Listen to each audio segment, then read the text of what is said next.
علیکم ورحمۃ اللہ وبرکاتہ۔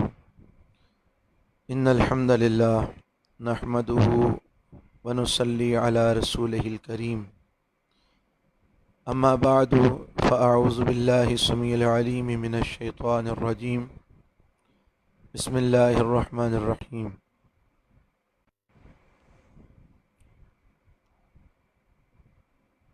کل 21 جون 2020 میں یہ خبر ہے کہ سورج گرہن لگے گا، اور اس کا وقت 9:30 کے قریب سے لے کر تقریباً 1:30 بجے کے قریب تک کا بتایا گیا ہے کہ اس دوران ملک کے مختلف حصوں میں بڑا زبردست قسم کا سورج گرہن جو ہے نا وہ لگے گا۔ اس حوالے سے چند باتیں کتاب و سنت کی روشنی میں آپ لوگوں کے گوش گزار کرنا چاہتا ہوں۔ یہ سورج گرہن ہو یا چاند گرہن ہو، یہ کیا ہے؟ امام الانبیاء جناب محمد رسول اللہ صلی اللہ علیہ وسلم کی زندگی میں سورج گرہن بھی لگا اور چاند گرہن بھی لگا۔ نبی علیہ الصلاۃ والسلام جس وقت سورج کو گرہن لگا یا چاند کو گرہن لگا تو اللہ کے پیغمبر علیہ السلام نے اعلان کروایا کہ لوگوں جمع ہو جاؤ۔